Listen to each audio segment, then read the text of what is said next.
terkait dengan peristiwa penembakan terhadap Yosua oleh Eliezer, dari sudut kajian filsafat moral, apa saja unsur-unsur yang menurut saudara ahli dapat meringankan terdakwa Eliezer?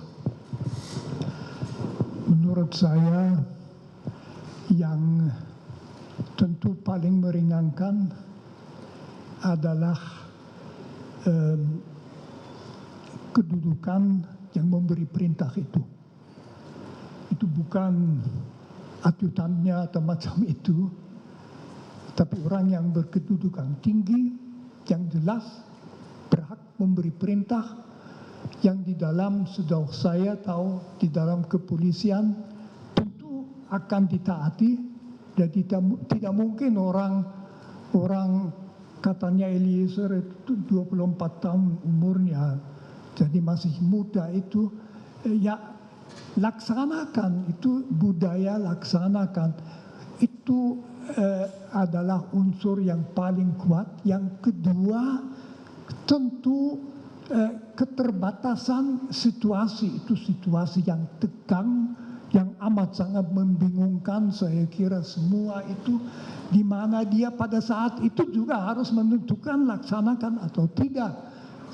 Tidak ada waktu untuk melakukan suatu pertimbangan matang, di mana kita umumnya kalau ada keputusan yang penting mengatakan coba ambil waktu tidur dulu. Dia situ bisa tidur, dia harus langsung bereaksi. Menurut saya itu tentu dua faktor yang secara etis sangat meringankan. Tambahan satu poin yang tadi saya sebutkan juga,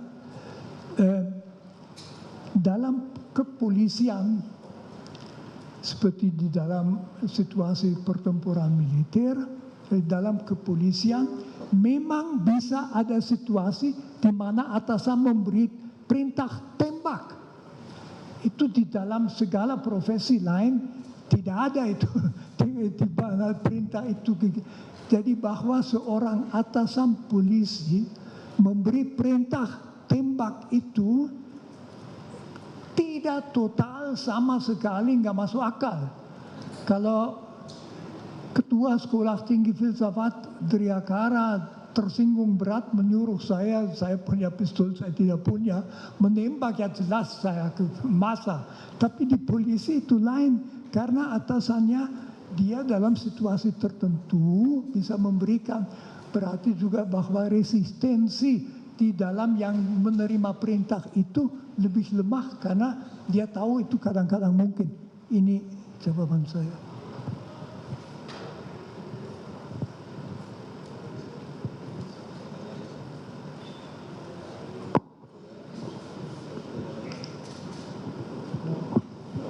Dilanjut saksi yang lain dulu aja.